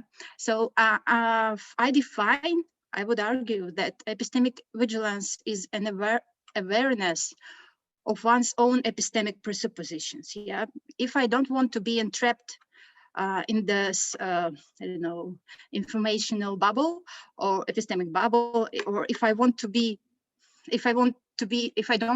the object of if I don't want them to cheat on me, yeah, I have to ask myself these questions, these basic questions probably. So what kind of knowledge do I prefer to rely on? So what kind of reasons do I have for this? Am I aware of these reasons? Maybe I'm just following some tradition, or maybe I'm just following some authority and not totally aware of these reasons. So what do I know about other views on the problem? Am I aware of this news, of these other views, of other arguments? And am I aware of the weak spots of my own position? So this is not the whole list of the question I should ask myself again, but I believe that this this list of questions might help us when epistemologists and philosophers and intellectuals in general are aimed at arguing that the post-truth is the only legitimate position which philosophy can provide for now. Yeah, so I have to deal with this informational stream myself, and we as knowledge consumers now, and we have to find some criteria for ourselves. And I believe, I hope this list of questions, which is to be continued, it might help us to be a bit more secured under these post-truth conditions. So thanks so much. Thank you, Leona. So we have a time for a couple of questions. So please, Professor Lavazza, you're welcome. Yeah. Thank you for your talk. It was a very nice talk. It came to my mind that when you say that we have no criteria for contrasting the idea of post-truth, maybe we can resort to what Hilary Putnam called a no miracle argument. He said that maybe you know, again, skeptical position in philosophy of science, that we know that something works. Some technological devices work, and we have theories about these devices, and we can think that it's a pure miracle that the theory behind the device is consistent with its working. But in general, we cannot think that all the theories which are consistent with many devices which are working very well are brought about by a divine miracle. So we can rely on these theories as robust theories which are in a way corresponding to the reality which they describe. So this is a possible response to the post-truth objection. And the second point, the real question, is that you propose to resort to external criteria in order to resist the post-truth objection, and then you propose some questions in the final part of your presentation, which are mostly internal criteria. They are very specific epistemic questions related to the core of a theory, and they are not external criteria. So how can you combine these two strategies? Yeah, thanks so much for this. Yeah, you catched me actually. The thing is that when I say that we can define trustworthy experts only based on this external criteria, it means that it comes from the definition of experts, that the experts are the agents who possess some knowledge in the domain which is inaccessible for me. Yeah? So I can't be an expert in the field they are experts are. So I have to consume the knowledge they deliver to me. So for this, I can't be really sure. I might have no knowledge about the background of the claims, yeah, about the background of the expertise. The epistemic presuppositions might be not clear for me. So I don't have opportunity to make a judgment about the trustworthiness of the knowledge they give me. Yeah, I can only have this knowledge about the appearances. And when I talk about my epistemic vigilance, it's another dimension of this. It means that I don't want myself to be entrapped. I don't want to be in a position when I'm when someone is cheating on me. Yeah. So to myself, I can clarify the background of my epistemic presuppositions, to my epistemic position. Yeah, I can make it clear for myself because I know what I'm relying on. I mean, or I can open it to myself. I can make it transparent to myself, but I can't make it transparent about the other person, especially about the expert who is a kind of privileged agent. Yeah, he has some knowledge I can't have at all. So I think that for myself, it is important. It is possible to have this internal perspective, and about the others, it's for a lay person, it is almost impossible. Thank you. Thank you. Thank you. I saw that Dr. Farina also had some question, or am I mistaken? Yeah, no, I had the same question that Andrea had. So basically, but one point I can make, perhaps, that I agree with you that philosophers tended to kind of fomented this anti-science denialism. Yeah, the science denialism. Sorry, I mean, in most of the cases, this is actually. I agree with you with that. Now, what to do with it? I don't know. Perhaps try to develop some kind of integration between scientists and philosophers so that they talk more. Yeah, so that there are not such divisions. Otherwise, it's problematic. It ends up in contrast, whereas we want collaboration. Yeah, just as more. It's very interesting. We came up to the situation where we don't have any epistemic solution. We are in this relativism, so we don't know how to decide, and we ask ethicists to help us. So give us the concept of virtues. We have to reestablish. We have to do something with this. And I think this ethical turn is a kind of is a problem of epistemology. Epistemology is failing, so we need the help of ethicists. Not only of ethicists, I would say, more expertise in general, and potentially also of non-experts, so to speak. It's like people, normal people, should be entrusted a voice in decisions, because these decisions, they affect also their life, you know? Yeah, sure. So if these decisions want to be representative and fair to people, there should be some mechanism that should entrust these people's voice and should be heard. Thanks.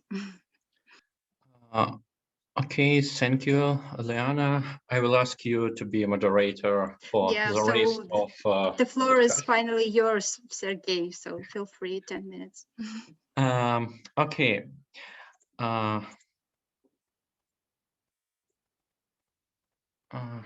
Can you see the presentation? Yeah. Yes. Is it visible? Yeah. Thank you. So my presentation is mostly in line with the keynote talk of Professor Lavats and Dr. Farina. But I would like to underline the specific nature of some epistemic virtues. So I would like to introduce as a conception of ground of basic epistemic virtue of an expert. You see that I would like call it normative sensitivity or meta-normative open-mindedness. I consider that it is epistemic, not completely ethical virtue, because metanormative knowledge is descriptive knowledge about preferences, about values, and virtues, concepts of virtues that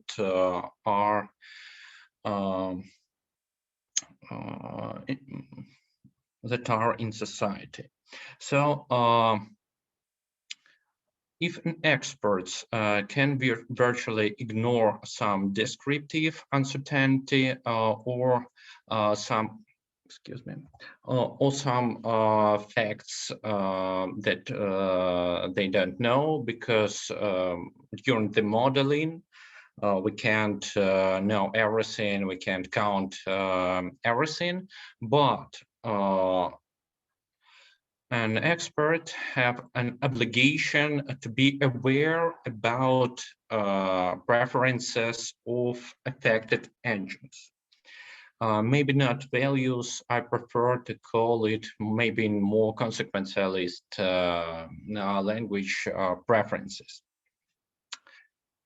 So this awareness is a type of rigorous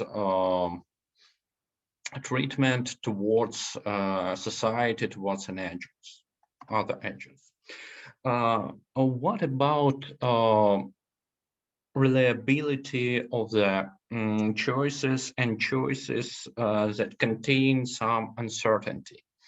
Here I would like to examine only one type of uncertainty and choice affected by this uncertainty, the problem called Newcomb's paradox, and its significant version. It was proposed by Derek Parfit and then widely discussed after the article that I cite. It is some kind of thought experiment about 10 miners that are trapped into a shaft. We don't know exactly in which shaft, and we can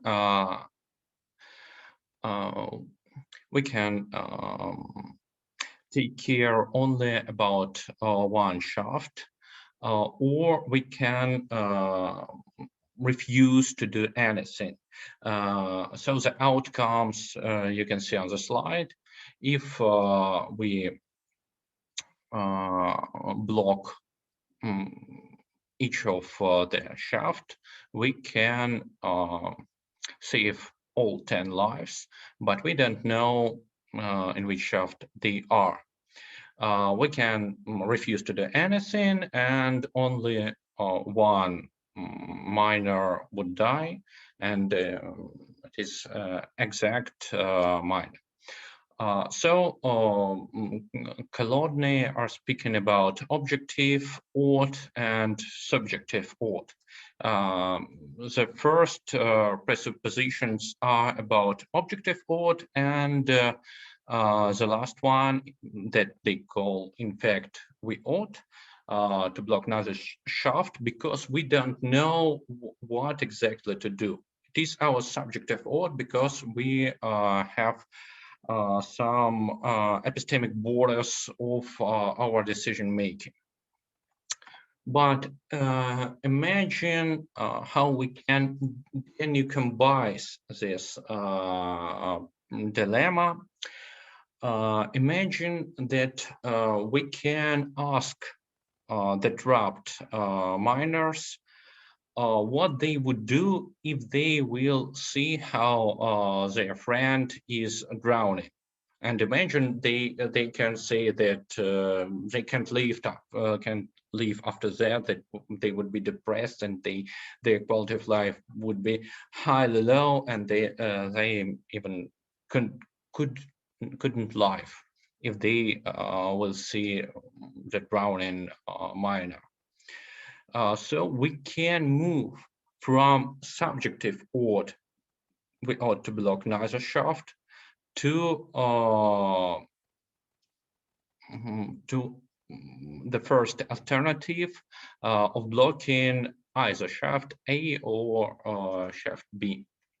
So we are attributing subjective ought to the right subject as a source of normativity. So we are doing something like meta-normative inquiry. Very simple, but meta-normative.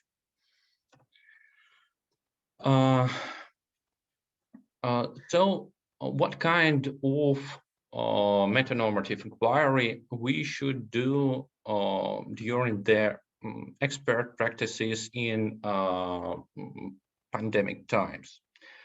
I think that it could be highly in coherence with quality-adjusted life years methodologies that is highly used in healthcare, in healthcare economics, and in medicine. But we can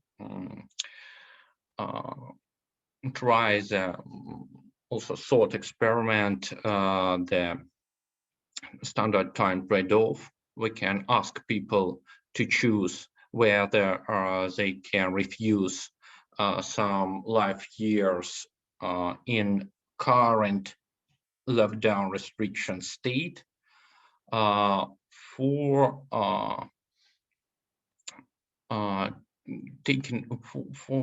moving back to medical regulations before pandemic. Of course, they are more liberal than current state. So it is a modification of standard time trade-off that you can see on the slide, where a person is choosing between current health state and 10 years left alive and more short life expectancy and full health condition. So I would like to say that yes, I'm agree with keynote speakers that maybe political deliberation is golden standard. But as we have also discussed, in post-truth era, many people are going to refuse to choose between political options. Steve Fuller call it like something like meta position of people that say, yes, the truth is not the alternative A, not an alternative B. It is, I don't know where we should see, but authorities should make a decision right now, and experts should make a framework for the decision and for deliberation of the decision. But we can use the instrument of time trade-off or some other instruments of quality-adjusted life years approach to identify people's values. And it doesn't matter whether it's denialist values about life expectancy and restrictions about the pandemic risks or not. Whether they are true or not, they are true because they are attributed to a significant person. We have no dilemma of no platforming, of blocking denialists during such social research. That would be social research, but also some kind of meta-normative research. So my point is, I will go back to the first slide, that experts should possess a certain epistemic virtue, or meta-normative sensitivity, or meta-normative open-mindedness. It is, I think, most purely epistemic virtue. It is maybe more epistemic than the virtue of epistemic justice, because an epistemic justice may be understood as a part of the moral or overall justice, because you treat to a significant person or group with respect, and you respect not only an epistemic agency, but all other kinds of agency of person that you're treating with respect. But this type of personal or institutional or group characteristic, normative sensitivity, meta-normative sensitivity, is, I consider, maybe one of epistemic virtues that expert should possess. So thank you for your attention. I am ready to answer the question. Yes, please, is there any questions? Thanks, Sergey.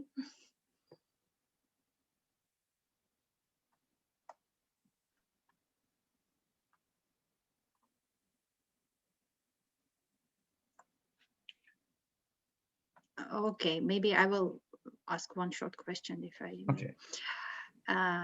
Could you please explain me why this question, what is preferable for you in this moral dilemma, is a kind of meta-normative question? Why, or I misunderstood you in this sense? No, the question is not meta-normative, but the inquiry that you are making, posing that question, is meta-normative, because you are understanding some facts about norms that are in society among people that could be affected.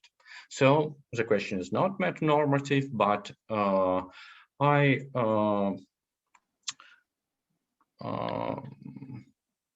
cited David Plunkett's understanding of meta-normative inquiry. It is about this kind of research, about understanding of norms, of values, of evaluative, arithmetic, and deontic facts about the society, about people's state of mind. Thanks. Any other questions? Yes, I would like to ask you about this meta position. What is the difference between meta position, for example, meta ethics position, yes, and normal position? What is the main criteria? How can we understand that we talk about meta position? It's emergent situation, for example, or something else? You're speaking about Fuller's understanding of metaposition, yeah? I think that... your opinion about it, maybe you have... Yeah, it is position when general public is refusing to decide which of the options is better. So you have an alternative to wear a mask for 10 months or not to wear, but there is a significant higher risk of death according to COVID pandemic. So you don't know what to choose, because you don't know what to wear mask maybe means. If our choice become more complicated, we are speaking about not one measure, but a complex of measures. You don't know, would you be affected by them or not? And that's why you don't know what to choose. But if you're asked about one measure or about current state of affairs and state of affairs before pandemic, you can have an evaluation, you can make some judgment about this, and that doesn't matter if you are even a denialist, because you have some normative intuitions, and you're a person that could be affected by measures that are recommended by an expert. So I don't know, is it clear? Yes, thank you. Thank you. So thank you, Sergey. Thank you. If that's all. No. Well, yeah. I mean, Roman. yeah, we can. Yeah, Roman, please. Hello. Thank you for the possibility to join this interesting round table. And my intention to participate here was a talk I've in the start of the epidemic with some kind popular artist he's my friend in Facebook, and Alexander Lufer. He has about 5,000 followers, and he stated from the beginning and from the position of science that virus COVID-19 is some artificial object, and so on. But what was interesting for me that he was an artist first, and he tried to use scientific papers. Maybe you know, there was a scientific paper in 2015 about research with SARS and coronavirus, and about some chimerization of the viruses. And he took this article and said, see, it's clear that the virus was made in lab. So the second point is that from the start of this epidemic, it was clear that there are no expert knowledge in this area, and many people could say anything. So it was a very good place for an artist to make a techno-optimistical view on this point, and to propose it everywhere in the internet. From my part, I tried to just to speak with him and ask him, okay, let's read this article and let's try to find where it was written that this virus is the same as COVID-19. But then I understood that in fact he used not knowledge but artificial object. And what's his point? It was just an optimistical object of science, and people with pleasure took it. And you know that in the first month there was a lot of such fake information, and even it was a genre to show that 5G cell stations are not the cause of COVID-19 and so on. So techno-optimistic view is some kind of socio-technical imaginaries, which is in fact not knowledge. It's just art object. And the other part of this is techno-pessimism. In fact, many people didn't agree to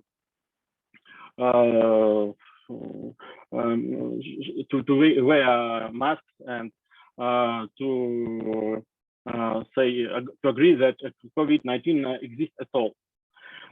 So time was following, and in 2-3 months it was clear that epidemic is not a game, and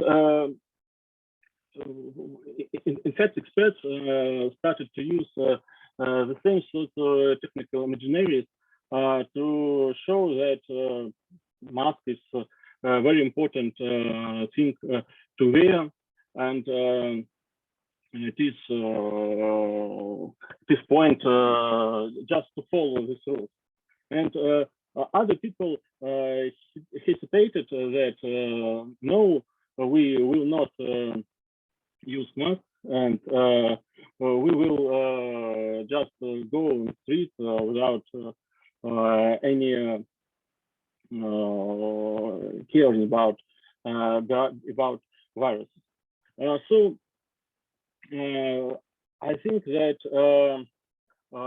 trying to place so complex objects as biotechnological virus, for example, in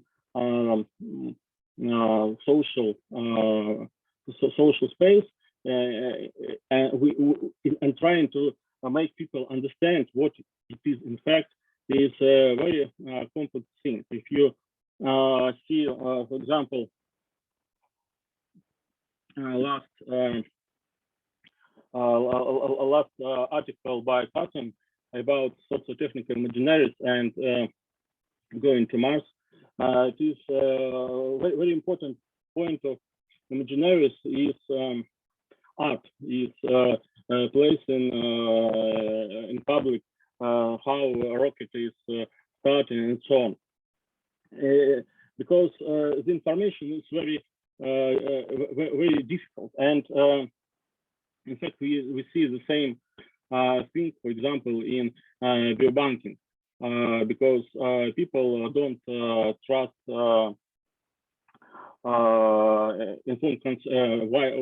broad informed consent, but they trust to the factor. For example, where is biobank is placed in their country, or in maybe some international biobank. So openness of science is a very very important question, because there are no agreement between experts, but there is a very clear need in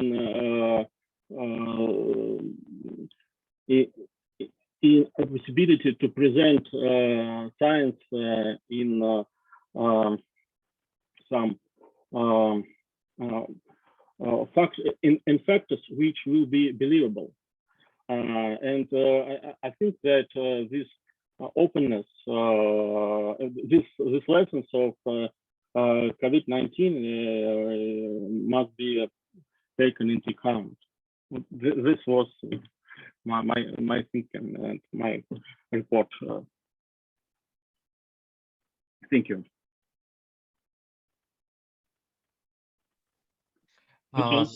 Thank you, Roman. Thank you. We have also time for questions, and then we'll have time for discussion. So please, questions to Roman. Please. Does anyone wants to ask? Okay. So, Dr. Farina, do you want to ask? No? No questions. No. I have one short question to Roman. So you are speaking about techno-optimism and scientific imaginaries. So do I understand correctly that imaginaries could be optimistic or pessimistic? It is there are only two types of imaginaries, or maybe there are a big continuum between these two borderlines? Of course, imaginaries may be optimistic and pessimistic, and I just tried to show that on the start of epidemic, it was just some position of techno-optimism and techno-pessimism, which was deep in society and just was sleeping. But when the COVID came, this first become a lot of talks, and then it transferred to technical imaginaries of how to deal with COVID. And you remember it was a lot of failures in experts, for example, in hydroxychloride using or so many other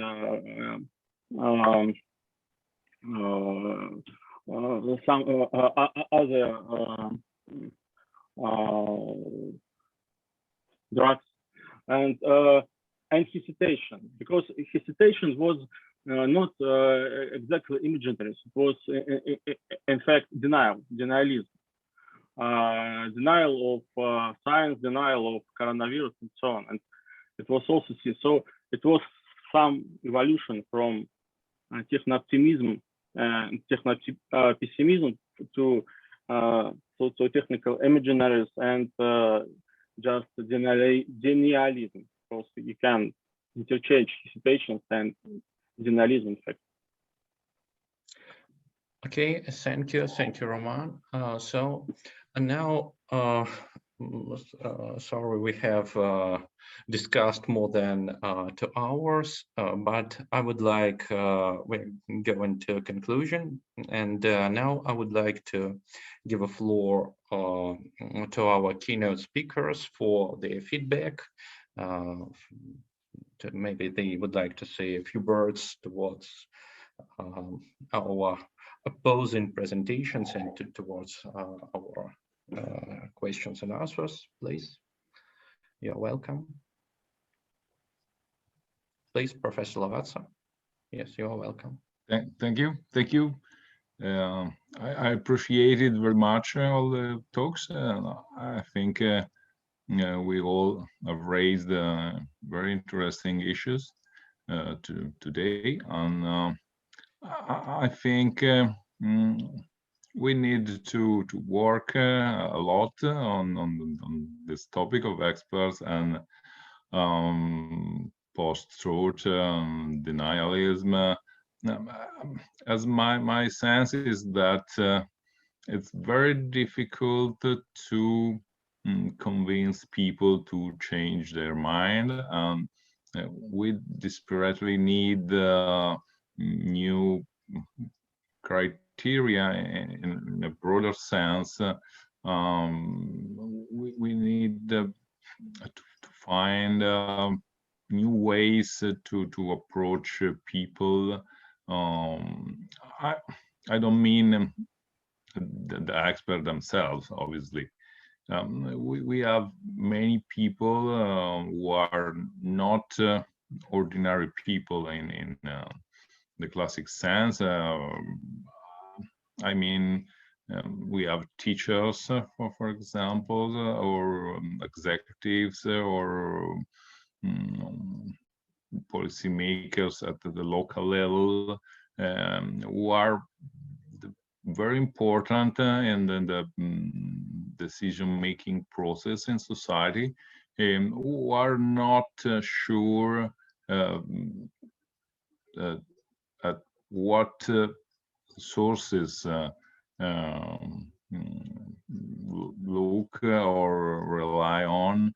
And I think the main task for experts like us is to try a way to convince them to trust science and trust experts in general, but also try a way in which all the experts are committed to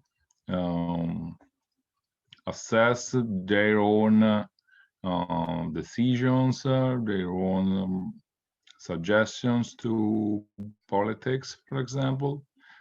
This is a huge task, I think, but what has emerged, I think, also in our discussion today. We have obviously a good epistemology at the scientific level, but we don't have today a good bridge to convey this epistemology, for example, to other people who are not experts in the full sense. So I see many good clues today from our presentation, and I think we are committed to develop them. Thank you, Professor Lavazza, for your feedback and also for your patience during the whole our discussion. So please, Dr. Farina, would you like to say something? Yes, basically I second what Andrea said about the need to build bridges between so-called experts, but I think we, besides doing that, we also need, so we not only need to convince the unpersuaded through expertise, but we also need perhaps to take on board as many people, as many expertise who do not traditionally fall within the traditional expertise on board in order to make decisions that are more representative and more coherent and perhaps fairer for the society. So I'm thinking about entrepreneurs, minorities, all these sorts of things that, you know, all these sorts of categories who might not have expertise in a traditional sense, but might speak about value or issues that are needed in society, that need to be that are cherished by other people, and that need to be taken into account when we make decisions. So this is just my 2 cents. Thank you, Dr. Farina. So does anybody else wants to give a feedback? So maybe Liana, as a co-moderator, you would like to say some final words. Yeah, thanks so much. I think it was very interesting meeting with full of insightful ideas, and we really appreciate that you, Dr. Farina and Dr. Lavazza, decided to take part in it. Because it's a great honor, and it's our first meeting in this in Zoom with foreign attenders. So I think it was good. At least we didn't fail in it. So I hope we will do it again, and we will. Yeah, let's make it real in person. Yes, come to Russia. We will welcome you as much as we can, and we encourage you to submit the papers to our journal. We know you did it already, and yes, we will appreciate it again and again. And probably we can make some panel discussion on the topics connected to expertise and how to bridge experts and laypersons, how to fill the gaps between communication between experts and laypersons. So I think this is just the start for a bigger talk and bigger project you might be committed to. Thanks so much. Thank you. Well, thank you everyone so much. I really appreciate all of your contributions to our seminar. That was perfect, profound, and really detailed and thought-provoking. So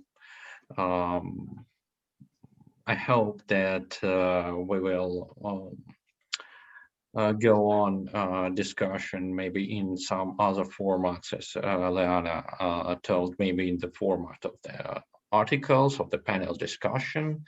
So many thanks to our keynote speakers, many thanks to other participants of the seminar.